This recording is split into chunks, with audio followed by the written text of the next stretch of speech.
Ito ang radyo ng bagong henerasyon. Sumasahimpapawid sa pamamagitan ng internet at live streaming. Radyong pinagkakatiwalaan ng sambayanang Pilipino.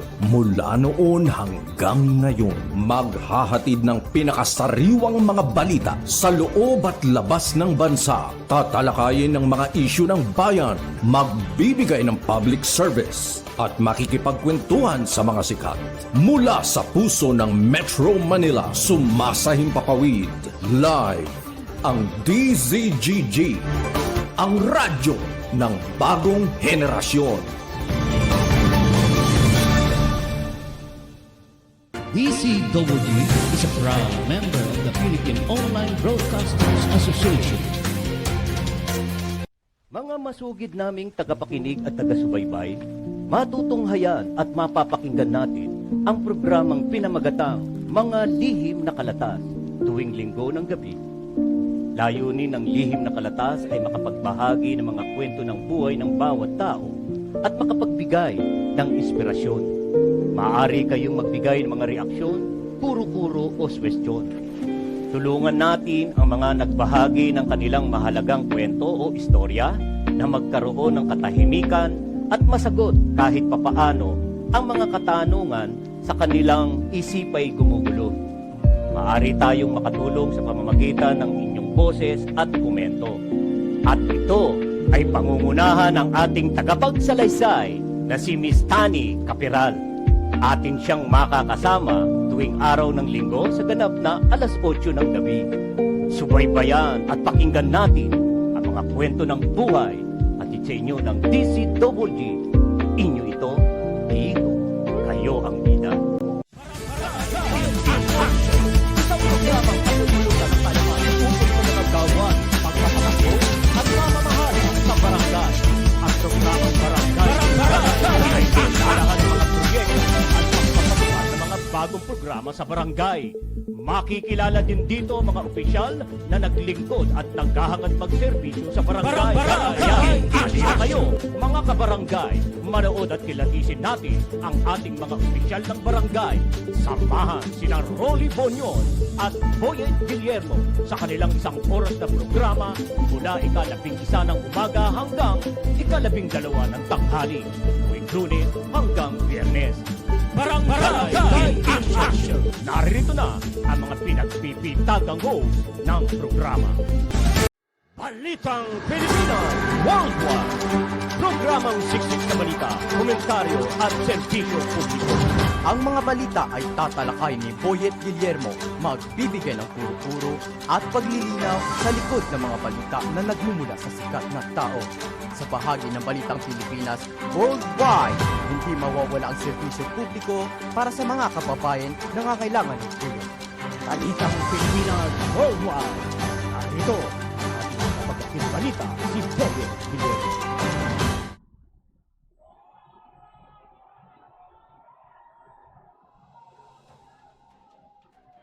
Yes, hello! Hi! Maganda nga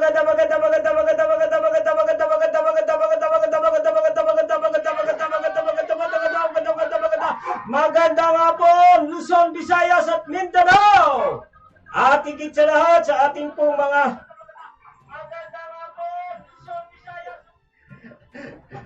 higit sa lahat po sa iba't ibang dako ng mundo, magandang hapon po sa inyong lahat. Ayan. At sa mga kababayan ho natin, OFW, magandang hapon. Ako, medyo na ano ho tayo, no? Late po tayo nagsimula. Oo. Paumanhin po, paumanhin, late ho tayo. At talagang kung minsan hindi inaasahan, nagkakaroon ho ng problema Nagkakaroon po ng problema sa ating pong paghahanda para tayo umere, no? Yung ating mga equipment medyo pumapalpak. Kaya paumanhin po medyo late ho tayo ngayon. Pero sisikapin po natin. Sisikapin po natin at susulitin natin ho ang oras. Susulitin po natin ang 1 oras na ating programa. Kaya tayo po ay muli tayo ay magsama-sama. Yan. Isang oras tayong magbabalitaan at magtatalakay sa likod po ng mga balita. Ano po? Samahan niyo po ako. Yan. Pag-usapan po natin kung ano po ang mga dapat pag-usapan sa paligid natin. Ano ho? Yan.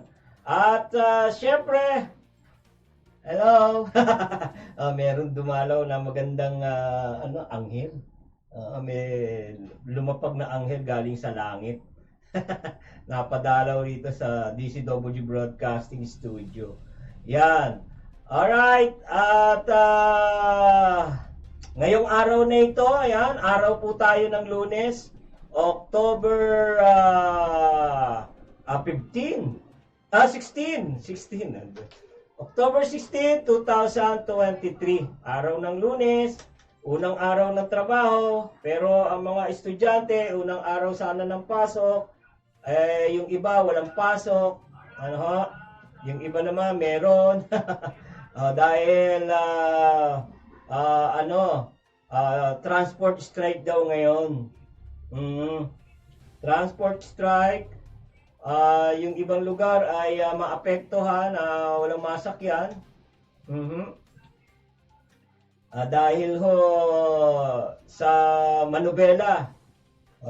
Manubela sila. Yung mga manubela, hindi ho nagmanubela ngayong araw na ito. Kaya yung ibang mga mananakay, ayan, apektado, lalo na mga estudyante natin. Yan nga ho masakit, ano? Ang naapektuhan ho sa ginagawa pong transport strike ng ating transportation mga transportation jeepney transportation natin. Yung papasaherong jeep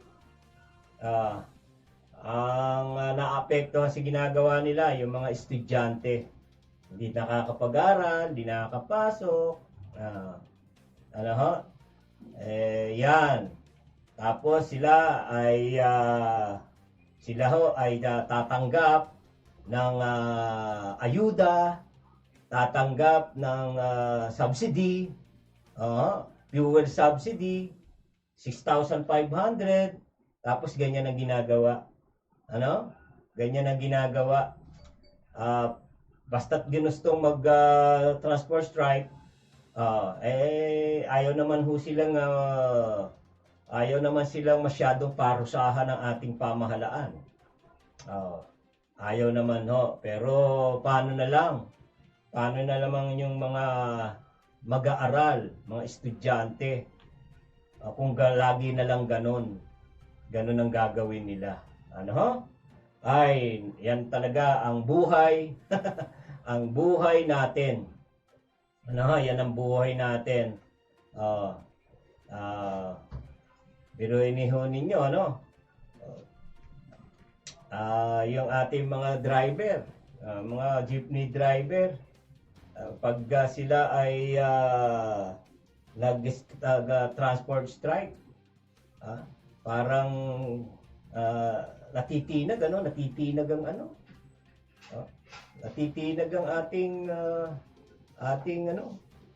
ang ating pamahalaan.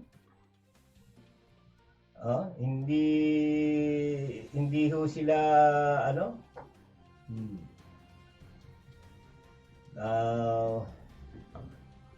ang dahilan ho niyan tungkol ho sa di umano korupsyon ng LTFRB. Binawi naman. Binawi. At ngayon nga, kung di tayo kakamali, magkakasampahan pa ho yata ng kaso. Dahil may mga nabanggit na mga pangalan, may mga nabanggit na pangalan sa korupsyon. Yung nabanggit na pangalan, yun, magsasampa ng kaso laban sa nagbunyag di umano ng korupsyon. Yan, nakaabot pa raw sa Malacanang, nakaabot pa sa LTFRB, Oh. Nakaabot pa sa DOTR, ano? Tapos biglang babawiin. Ano yung nangyari? Usok-uso yan, ano?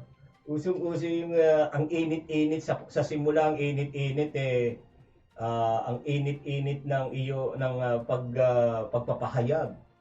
Ano? Umuusok kumbaga. Umuusok ang bibig sa pagbubunyag ng kanyang nalalaman. Bandang huli rin bahag din ang buntot. Babawiin. Babawiin ang sinabi. Wala raw siyang nabanggit na ganon. Umingay na nga ho nagulantang na ang bayan ng Pilipinas sa ginawa niya. Tapos bandang huli, babawiin. Ay, nako. Anong dahilan? Anong dahilan at biglang binawi? Laban-laban. Bawi-bawi. Laban-laban. Baka miyembro ng sex bomb. Ay, di. Ano ba yun? Tama. Ayan. Alright. So, tingnan nga natin, Paul, yung ating mga balita dyan para tayo ay, nakakahiya sa ating mga viewers, yan. Ano ba yan? Ayan na. Ang ating pamahalaan ikinasa na po yung mandatory repatriation. Matapos po na itaas po sa alert level 4 na. Ang Gaza Strip. Yan. Ikinasa po yan ng ating pamahalaan ang alert level 4 dahil talaga mapapansin po natin sa mga pag-uulat ang pangyayari dyan sa Israel sa pagitan po ng militante Hamas militant. At nakakalungkot nga lang po. Nakakalungkot na yung mga inosente ay nadadamay, lalo na po yung mga bata. Mga bata, pero ang tatapang ng mga bata, nakikita nyo ba? Yung mga Israeli force,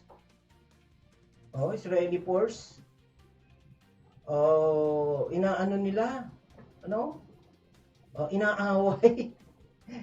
Ang tatapon ng mga bata, inaaway mga ba't kaya nakakalungkot nakakalungkot. Ganon din sa kabilang ganon din po yung Hamas naman po. Grabe rin naman sila na grabe silang magtrato sa mga Israelita.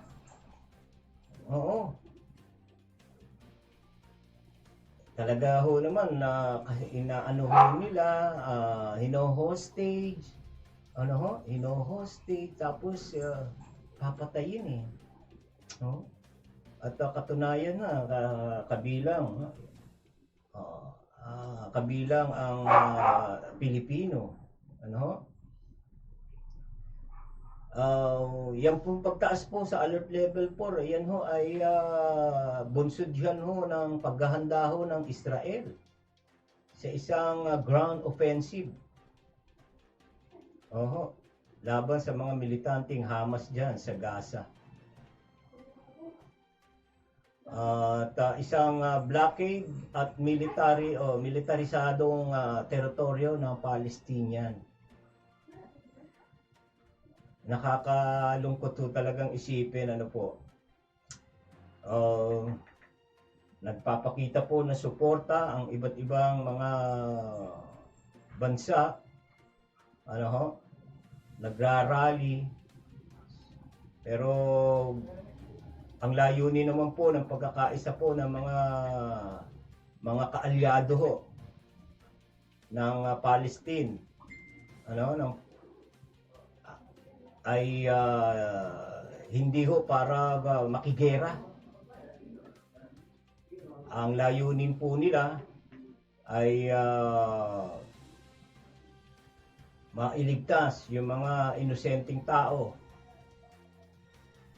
Oho, yun ang layunin. Ano ho? At pahupain din po. Pahupain po ang nangyayari pong sigalot. Yan ho naman ang layunin. So napakaganda naman po, no? Hindi ho sila nakikiisa o nakikisimpatya sa kanilang kaalyadong Palestinian. Ang kanilang concern ay yung mga biktima sa nangyayari po na yan. Ano? Yun po naman ang kagandahan. So,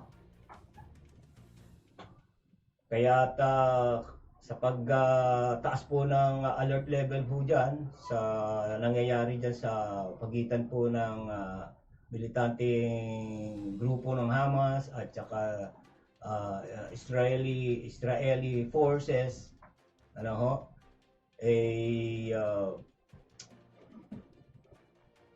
yan po ay nangangahulugan na po na mandatory na po ang pagpapauwi po sa ating mga kababayan, ano, upang mailigtas po at hindi na po madagdagan ang bilang ng mapipinsala o magbubuwis ng buhay. Ano, sa huling ating balita, ano, dalawa na hong kababayan natin, taga Pampanga ang isa, taga Pangasinan naman ang isa. No, sana po ay wag na pong madagdagan po yan. So, sabi po ni De Vega, ang DFA Undersecretary, na sa mga kababayan pa rin daw natin ang desisyon kung sila po ay mananatili sa lugar dahil sa gigirahin na ng Israel ang Gaza. Oo. Ano? Kaya't nilinaw po niya na sa sandaling lumala ang sitwasyon, mahirapan na ang gobyerno sila ay tulungan. So sa ngayon ho ay nasa mahigit na 100 Pilipino ang nasa Southern Gaza at naghihintay na lamang para makatawid sa Egypt. So yun, may mga kababayan na po tayo. 100 mga kababayan ho natin na nag-aantay na lamang po para tatawid pa lang ho yun, patawid pa lang ho sa Egypt. At hindi pa tayo hindi pa ho maaaring maging panatag ang ating mga kalooban. Sila ho ay maglalakbay pa patungong Egypt. Ang pinakamagandang balita dyan yung sila ay nakasakay na at nakaon na o kaya ay nandun na sa airport at sinusundo na ng eroplano po ng Pilipinas. Ano ho? Yun ang magandang balita dyan. Pero parang pumapasok pa sa butas ng karayom yung ating mga kababayan. Ano ho? Tayo po ay tayo naman pong nandito na tahimik tayo. Ano ho? Tahimik ang ating buhay dito sa ating bansa at siguro paglaanan naman po natin sila, yung mga kababayan natin doon, lalo na rin ho yung nangyayari ho sa Israel at dyan ho sa Palestine, sa Palestine. Ano ho? Pagdasal po natin na huwag ho nang maggrabe o lumala yung pangyayari na yan. Pagdasal po natin yung mga namumuno sa bawat magkabilang panig na sila po ay maliwanagan. Ano ho? Maliwanagan po sila at sila ay mapagharian ng ating Panginoon na mapag-isip-isip na ang ginagawa nila ay malaki. Malaki ang epekto. Hindi lang ho sa kanila, kundi po sa buong mundo. Ano ho? Alright? So, tingin pa nga tayo sa ibang ano. Ay, batiin natin si paring Crispin Lambayan. Ay, pare. At Linda Rivera. Yan. Gandang hapon daw. Good evening, Boyet. Musta ka na? Mabuti naman, Linda. Ganon din si paring Crispin Lambayan. Gandang hapon sa iyo. Ayan. At sa DCWG. So, salamat ha. At kayo ay aking palaging nakakasama sa ating isang oras na programa. Ito naman po, ang palasyo ay tiniyak naman po na nakatutok sa sitwasyon po ng mga Pilipino na lumilikas mula sa Gaza. Lumilikas na pala, no? Tiniyak po ng Malacanang na nakatutok po ang gobyerno sa kalagayan po ng ating mga kababayan na papalikas mula dyan sa Gaza. Yan ho ay matapos na nga po na itaas sa level 4, alert level 4 ang sitwasyon po sa lugar na yon. Dahil sa mas tumitinding gyera sa pagitan ng Israel at Hamas. Batay po yan batay ho sa ulat ng Presidential Commission Communication Office. Mayroon daw po 131 Pilipino sa Gaza at 108 dyan ay malapit sa Southern Gaza border. 23 daw po yung nasa delikadong sitwasyon. Ano ho? 78 Pilipino naman po sa kabuuan pong 131 na Pilipino sa Gaza ay nananatili ngayon sa Rafah border, patawid malapit sa Egypt.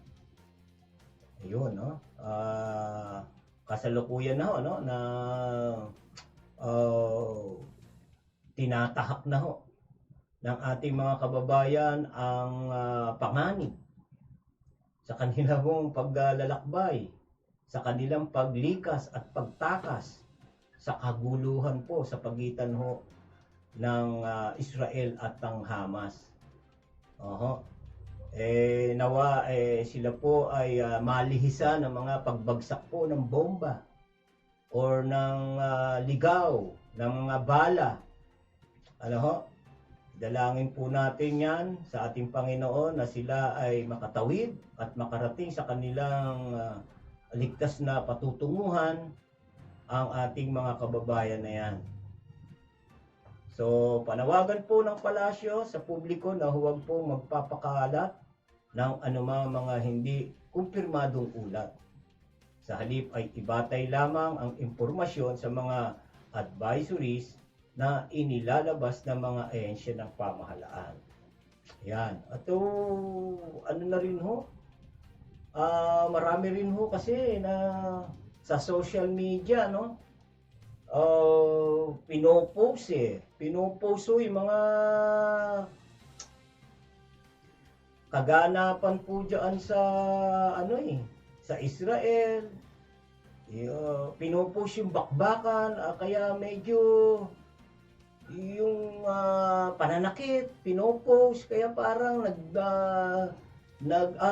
tuloy yan nagdudulot po ng pagsiklab ng init ng ulo. Sana tayo ho mga Pilipino, wag na ho tayong makihalo dyan. Wag na tayong makigaya, lalo na ho yung ating mga vlogger. Oo, wag naman ho ninyong gamiting ano ho yan, para lang kayo ay mapanood. Sa ginagawa po natin na yan, pag yung mga makakapanood niyan ay doon ho, nakakapag-isip po ng hindi maganda. Oo, natatanim sa kanilang isipan yung masama. Yung masama. Kaya walang idudulot po 'yan. Hindi maganda ho ang epekto sa mga taong makakapanood. Kung di ako nagkakamali, nanawagan na rin po ang may-ari ng Facebook na wag hong, at yan ng mga palabas na yan ay kanila hong kukontrolin. Kukontrolin. Dahil hindi ho hindi ho makakatulong. Lalo lang ho yan makakapagpaalam ng damdamin ng isang tao na kung sino makakapanood niyan. Makakapagbigay lang ho yan ng Kaya sana yung mga vlogger na ginagamit, kinukuha ang mga video at gagamitin nila sa kanilang pagbablog, wag na ho tayong wag na ho tayong makadagdag pa ng problema. Wag ho tayong makadagdag tayo pa ang maglilikha para lumaki. Ang alalahanin po natin, alalahanin po natin, Muslim country po yan.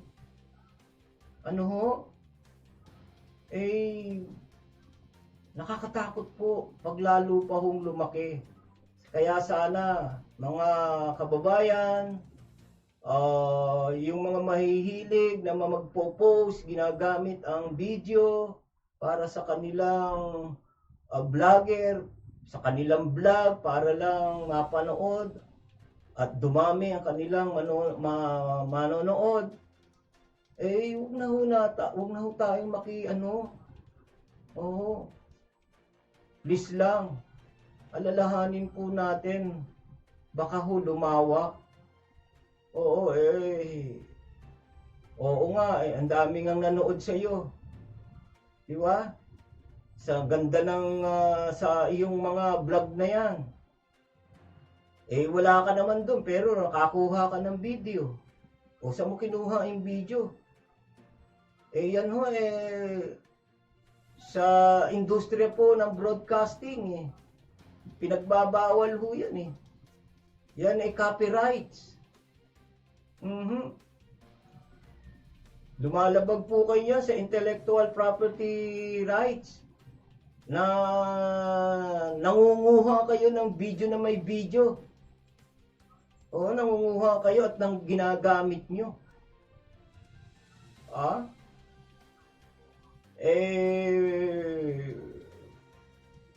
Pasalamat kayo, walang nagrereklamo.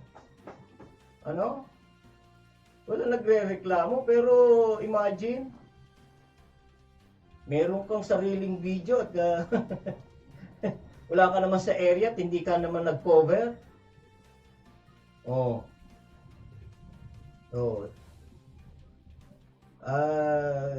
Yun lang ho ang pakiusap po ng inyong lingkod. Mga vlogger, kaya nga po meron hong sa ngayon po meron na hong asosasyon po ng mga broadcaster sa online streaming. Dahil sinasala po ang mga nag-broadcast sa pamamagitan ng Facebook.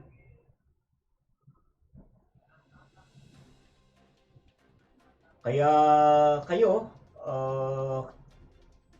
kung matatandaan po ninyo, Meron na pong grupo po ng mga broadcaster sa media, social media.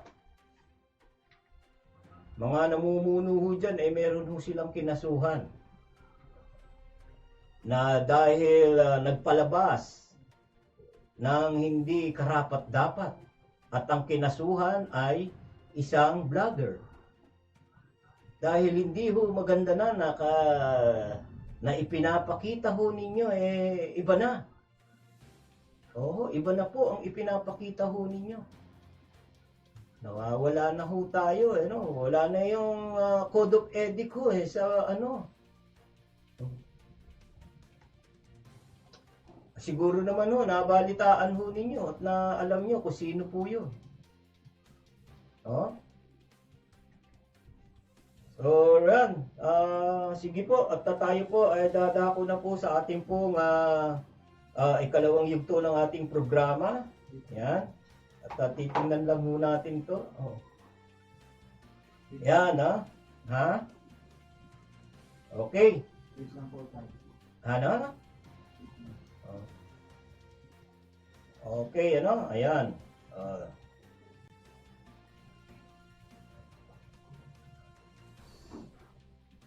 Alright, hindi ako pwede hintay ako sa iyo. Ha?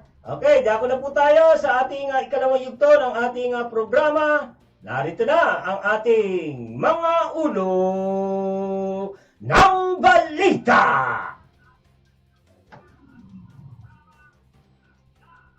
Pamahalaan ng Pilipinas, ikinasana ang mandatory repatriation matapos na itaas sa Alert Level 4 ang Gaza Strip. Palasyo, tiniyak na nakatutok sa sitwasyon ng mga Pilipinong lumikas mula sa Gaza.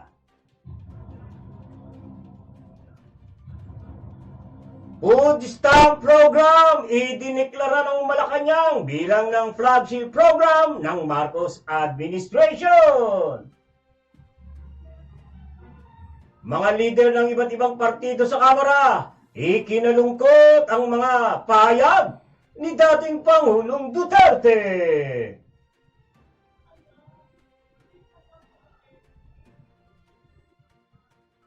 Hindi pagdeklara ng Marcos Administration sa February 25 bilang regular public holiday, binatikos ng isang kongresista.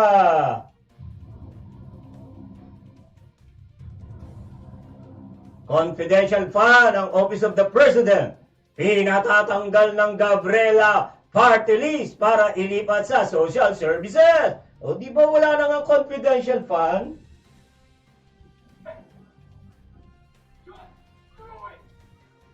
SRA, pinababalik ang 2 billion pisong mandatory fund para sa mga sugar industry development sa 2024.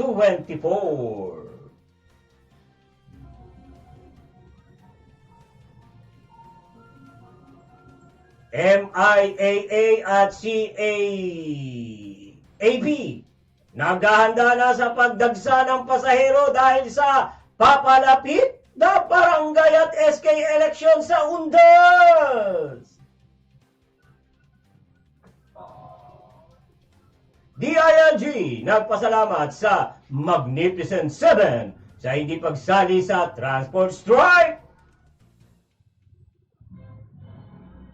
Grupong Manibela nabutata ang kanilang transport strike.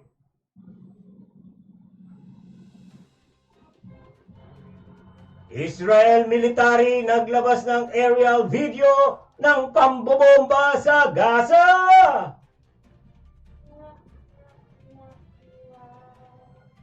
Ikinasana ng pamahalaan ang mandatory repatriation sa mga Pilipino sa lugar matapos na itaas ng Department of Foreign Affairs o DFA sa Alert Level 4 ang Gaza City.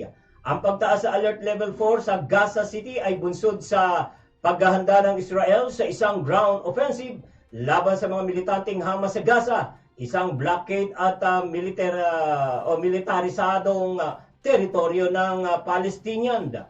Ayon kay Foreign Affairs Undersecretary Eduardo De Vega, ngayong nasa alert level 4 na ang Gaza, mandatory na ang paglilikas sa mga Pilipino.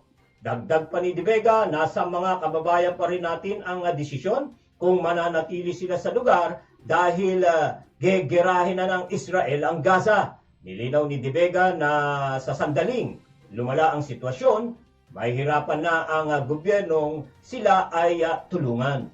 Sa ngayon, nasa mahigit 100 Pilipino ang nasa southern Gaza at naghihintay na lamang para makatawid sa Egypt. Tiniyak ng Malacanang na nakatutok ang gobyerno sa kalagayan ng mga Pilipinong lumikas mula sa Gaza. Ito ay matapos na itaas na sa alert level 4 ang sitwasyon sa lugar dahil sa mas tumitinding giyera sa pagitan ng Israel at Hamas. Batay sa ulat ng Presidential Communication Office, mayroong 131 Pilipino sa Gaza at 108 dito ay malapit sa southern Gaza border. 23 ay nasa delikadong sitwasyon. 78 Pilipino sa kabuang 131 na Pilipino sa Gaza ay nananatili ngayon sa Rafah border, patawid malapit sa Egypt. Panawagan ng palasyo sa publiko na huwag magpapakalat ng anumang mga hindi kumpirmadong ulat. Sa halip ay batay lamang ang impormasyon sa mga advisories na inilalabas ng mga ahensya ng pamahalaan. Idineklara ng Malacanang na ang food stamp program ang magiging pangunahing programa ng Marcos administration. Ito'y batay sa inilabas na Executive Order number 44 kung saan pangangasiwaan ito ng Department of Social Welfare and Development o DSWD. Layunin ng food stamp program na bawasan ang bilang ng mga nagugutom na pamilyang Pilipino sa pamamagitan ng Electronic Benefit Transfer o EBT card na ibibigay sa mga benepisyaryo para makakuha ng pagkain sa partner merchant stores ng pamahalaan. Makakatulong ng DSWD ang lahat ng ahensya sa national at local government units para masigurong magtatagumpay ang programa alinsunod sa adhikain ni Pangulong Ferdinand Marcos Jr. na walang Pilipinong magugutom. Masigurong maabot ang target na food security, mas maigting ang nutrisyon at matatag na agrikultura pagsapit ng 2030. Matatandaan na sinimulan na ang pilot implementation ng programa sa Tondo, Manila, Dapa, Siargao, San Mariano, Isabela, Garchi-Torena, Camarines at Parang, Maguindanao kung saan nasa 3,000 pamilya ang nakinabang. Ikinalulungkot ng mga lider ng iba't ibang partido politikal sa mababang kapulungan ng banta ni Pangulong Rodrigo Duterte laban sa ilang kongresista at sa buong Kamara. Nakasaad ito sa pahayag na inilabas ni House Secretary General Reginald Velasco kung saan binigyan diin na para sa kapakanan ng bansa ang paglipat ng contingency fund ng iba't ibang ahensya sa gitna ng tensyon sa West Philippine Sea o WPS. Iginiit sa pahayag na ang Fort Barrel Fund na binabanggit ni dating Pangulong Duterte ay matagal nang idineklarang unconstitutional ng Korte Suprema. Ay kay Velasco, ang statement na kanyang inilabas ay pinagsama-samang pahayag ng mga partido na kinabibilangan ng Lakas Christian Muslim na Democrats, Partidong Demokratikong Pilipino, Lakas ng Bayan, Nationalist People's Coalition, Nationalista Party, National Unity Party at Party List Coalition Foundation Incorporated. Ipinaalala rin sa naturang pahayag ang naging suporta ng buong Kamara kasama na ang Makabayan Bloc sa pagsisimula ng termino ni PRRD noong 2016. Binatikos ni Liberal Party President at Albay 1st District Representative Edsel Lagman ang hindi pagdeklara bilang regular public holiday sa February 25 o EDSA People Power Revolution. Para kay Lagman, hindi ito ay nagpapakita ng pagiging labis na arugante ng Marcos administration para baluktutin ang umano'y kasamaan at panunupil na nangyari sa ilalim ng Marcos Martial Law. Diin ni Lagman ang February 24 o 25 ay nagpapaalala sa taong tagumpay ng mamamayang Pilipino sa pagpapalaya sa diktatorya Marcos. Kaya marapat na alalahanin at ipagdiwang taon-taon kahit pa pumatak ito sa araw ng linggo. Giit ni Lagman ang pagbabaliwala ng administrasyon sa umano'y mga pang-aapi na naganap sa panahon ng pamumuno ni dating Pangulong Ferdinand Marcos Sr. ay tiyak magbubunga ng kabigo ang makamit ang tunay na pagkakasundo-sundo at paggawad ng hustisya. Nananatili pa rin ang suporta ni Assistant Minority Leader and Gabriela Women's Party List Representative Arlene Brosas sa hakbang ng House of Representatives na tanggalin ng confidential fund ang Office of the Vice President, Department of Education, Department of Information and Communication Technology, Department of Agriculture at Department of Foreign Affairs. Pero giit ni Brosas, dapat kasama ring alisin ang confidential and Intelligence o CIF Fund ng tanggapan ni Pangulong Ferdinand Marcos Jr. na nagkakahalaga ng mahigit 4.56 billion piso. Ayon kay Brosas, ang nabanggit na pondo ay mas dapat ilaan sa basic social services sa gitna ng mataas na presyo ng pagkain at iba pang pangunahing bilihin habang nananatiling maliit ang sweldo ng mga manggagawa. Paliwanag ni Brosas, sa halip na gamitin ang pera ng taong bayan bilang CIF ng Pangulo ay mas mainam na gugulin sa sektor ng edukasyon, kalusugan, pabahay at mga programang magbibigay ng kabuhayan sa mamamayan.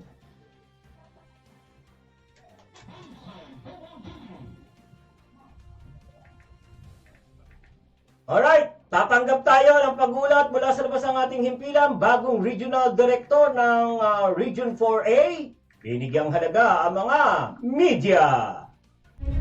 DCWG Patrol Report! Si Dryan Zamora ang magbabalita. Sige nga Dryan, sa detalye. Binigyang halaga ang mga media kamakailan ng bagong talaga na Regional Director ng 4A na si Police Brigadier General Paul Kenneth Lucas dahil sa meet and greet at inimbitahan ang lahat ng mamamahayag sa Calabarzon. Ayon sa naturang direktor, ang mga media ay mahalaga sa lipunan at nagiging sumbungan ng bayan, kaya taasa ito na matulungan ang kapulisan lalo sa pagsugpo ng krimen. Sinabi pa ng general na 13,340 ang mga pulis sa nabanggit na rehiyon kabilang ang mga NUP, kaya't anya, wala pang 1% ang gumagawa ng di mabuti, subalit dagdag nito na lahat ng pulis na nandyan ay nagtatrabaho at gumagawa ng kabutihan. Nais ni Lucas na makita ng mga tao na ang mga pulis ay gumagawa ng magaganda, kaya't patuloy siyang makikipagtulungan sa mga mamamahayag. Mula dito sa Calabarzon, Dryan Zamora para sa DCWG, inyo ito. Dito kayo ang bida. Alright, maraming salamat, Dryan Zamora.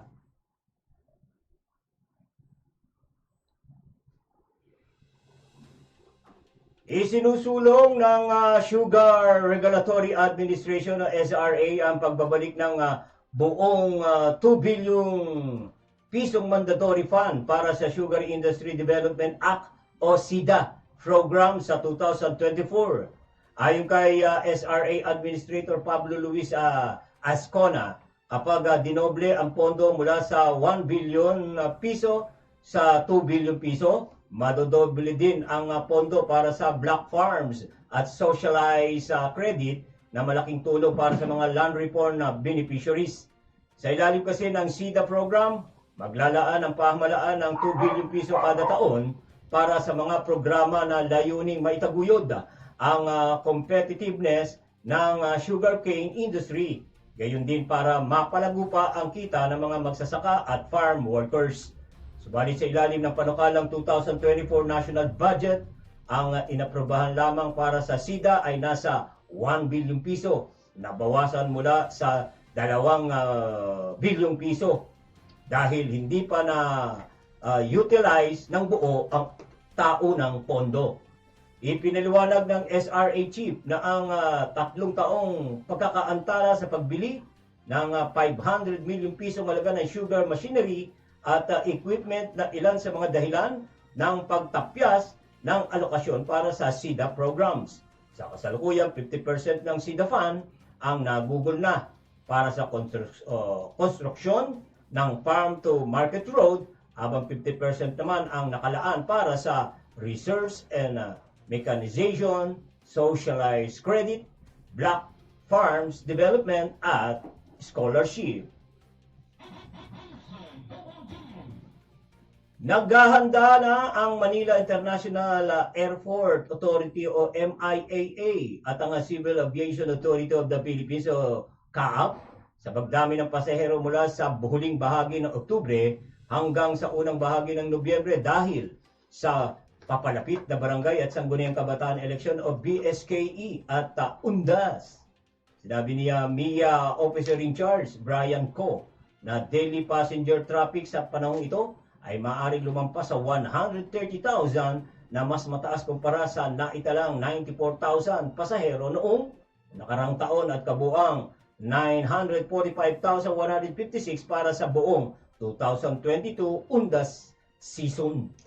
Noong 2019, mayroong average na 129,000 na pasahero araw-araw na humabol o umabot sa kabuang session o kabuang season na 1,427,805. Inimok ng MIAA mga manlalakbay na planuhin ng mabuti ang kanilang mga biyahe at dumating sa paliparan 3 oras bago ang international flight at 2 oras bago ang domestic flight. Inihag din ni CAAP spokesman Eric Apolonio na inihahanda din ng ahensya ang kanilang 42 paliparan sa buong bansa upang matiyak ang kaligtasan ng mga bumabiyahe. Walang nakitang problema si Department of Interior and Local Government o DILG Secretary Venhar Abalos sa isinagawang transport strike ngayong araw na ito dahil 95% ang transport group ang nagpapatuloy ng kanilang operasyon. Ayon kay Abalos, hindi kasi lumahok sa tigil pasada ang transport group na tinaguriang Magnificent 7 plus ang UV Express Group na kilala rin bilang Mighty One. Bukod dito, malaki rin ang paghahandang ginagawa ng iba't ibang ahensya tulad ng Metro Manila Development Authority, Land Transportation Office, Department of Transportation at Pulisya. Sa isang press conference matapos ang pakikipagpulong ng kalihim sa grupo, sinabi nito na napag-usapan na nila ang iba pa mga bagay maliban sa transport strike kabilang ang mga alalahanin sa Kotong. Ani ni Abalos bubuo ng technical working group para tugunan ang mga isyong itinataas ng mga transport group leaders. Nabigong maparalisa. Ayan ang sinasabi po natin ng grupong Manibela ang biyahe ng mga pampasaherong sasakyan sa kanilang ikinasang transport strike. Hindi kasi sumama sa kanilang tigil pasada ang ilang transport group, partikular ang tinatawag na Magnificent 7 Group. Bukod dito, nakapaghanda ng gusto ang pamahalaan at ang mga local government unit o LGUs ng libreng sakay para sa mga posibleng ma-stranded na pasahero. Nabatid na tuloy-tuloy pa rin ang biyahe sa Metro Manila at kalapit na lalawigan ng ilang pampasaherong jeep kung saan maliwanag din ang daloy ng trapiko habang wala namang naitatalang na stranded na pasahero. Naglabas ang Israel Defense Force na IDF ng mga video na sinasabing kinuna noong Sabado, October 14 ng kanilang pambobomba sa mga target sa Gaza. Sinabi ng IDF na napatay nila ang mga mandirigma ng Hamas sa isang tunnel sa Gaza Strip at iba pa mga target kabilang ang mga command center sa Jabalia, Zaytun, Al-Furqan at Bit Hanun. Umabot na sa 2,383 Palestinian ang namatay sa Gaza Strip at West Bank at 10,814 ang nasugatan noong linggo ng umaga, October 15, ayon sa Palestinian Health Ministry sources. Sa Gaza, umakyat na sa 2,329 Palestinian ang namatay at 9,714 ang sugatan, habang sa West Bank, 54 ang naitalang patay at 1,100 ang sugatan mula nang magsimula ang labanan sa pagitan ng Hamas at Israel noong Oktubre 7. Alright, tatanggap tayo ng pagulat mula sa labas ng ating bansa. Second Strike Team, USS Ice Shower deploy nasa Eastern Mediterranean malapit sa Israel. DCWG Patrol Report! Si Dans Guillermo magbabalita. Sige nga Dan sa detalye. Nagpadala na ang Amerika ng ikalawang strike team sa East Mediterranean malapit sa Israel. Ito ang kinumpirma ni United States Secretary of Defense Lloyd Austin na ang pagpapadala ng Amerika ng USS Eisenhower at ang mga kaakibat na barkong pandigma nito ay sasali sa isa pang carrier group na nakadeploy na sa rehiyon pagkatapos ng pag-atake sa Israel noong isang linggo. Naghahanda na ang Israel sa kanilang pinalawak na Gaza operations bilang tugon sa ginawa ng Palestinian Hamas extremist. Sinabi ni Secretary Austin na ang deployment ay nagpapahiwatig ng matinding pangako ng Washington sa seguridad ng Israel at kanilang pagpapasya na hadlangan ang sinumang aktor ng estado o hindi estado na naglalayong palakihin ang nasabing digmaan. Kasalukuyang bumiyahe na ang USS Dwight D. Eisenhower Strike Group patungo sa silangang Mediterranean. Ang mga sasakyang panghimpapawid ay una nang nakatakdang lumipat patungo sa US European Command. Ngunit sinabi ng mga opisyal na ito ay tutungo na ngayon sa katubigan malapit sa Israel. Hindi naman malinaw sa ngayon kung gaano katagal mananatili ang USS Ford sa rehiyon sa sandaling dumating ang Eisenhower Carrier Strike Group. Ayon sa US Navy, ang Eisenhower ay ang punong barko ng Carrier Strike Group na sasamahan ng isang guided missile cruiser at 2 guided missile destroyer. Nilinaw naman ng Administrasyong Biden na ang carrier at ang kasamang pwersa nito ay hindi naroon upang makisali sa mga aktibidad ng labanan sa ngalan ng Israel. Ngunit sa halip ay hadlangan ang iba pang pagpasok sa labanan, kabilang ang Hezbollah. Binigyan diin naman ni US President Joe Biden ang kanyang suporta sa Israel. Una nang ipinadala ng Amerika ang USS Gerald R. Ford na may 160 attack aircraft missile cruisers at destroyers. Ito si Dans Guillermo nag-uulat para sa DCWG. Inyo ito, dito kayo ang bida. Alright, maraming salamat, Dans Guillermo. Okay, yun na. Diyan po nagwawakas po mga kababayan, mga minamahal naming viewers, ang ating pong mga ulo at nagbabagang balita na nakala po ng bulwagang balitaan ng News Department ng DCWG Broadcasting Studio ngayong pong araw ng Lunes, October 16, 2023. Yan, bago po tayo tuluyang pansamantala magpaalam, ayan, babatiin po natin si Andrea Porte. Ayan, Andrea, maraming salamat sa iyong panonood. Ayan, andyan si Linda Rivera, nanonood din. Ano? Alright, so wala tayong oras. Ano po? At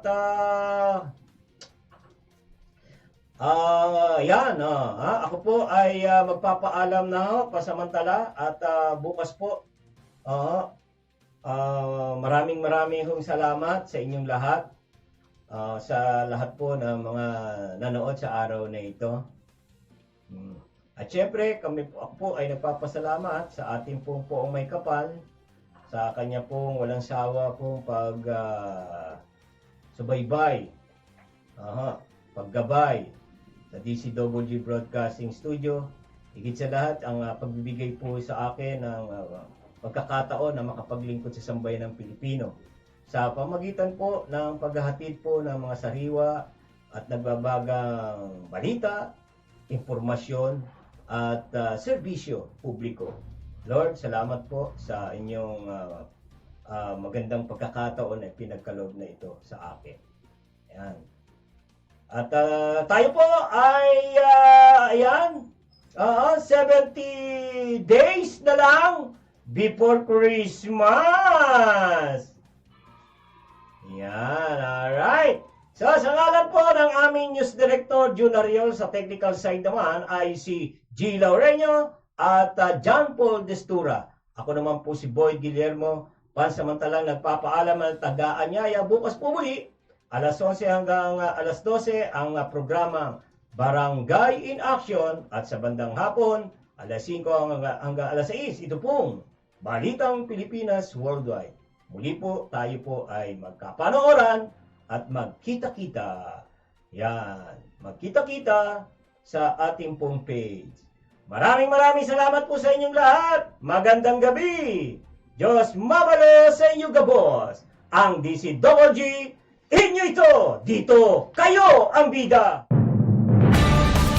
Ito ang radyo ng bagong henerasyon. Sumasahimpapawid sa pamamagitan ng internet at live streaming. Radyong pinagkakatiwalaan ng sambayanang Pilipino. Mula noon hanggang ngayon, maghahatid ng pinakasariwang mga balita sa loob at labas ng bansa. Tatalakayin ng mga isyu ng bayan. Magbibigay ng public service at makikipagkwentuhan sa mga sikat. Mula sa puso ng Metro Manila, sumasahimpapawid live ang DZGG, ang radyo ng bagong henerasyon. DCWG is a proud member of the Philippine Online Broadcasters Association.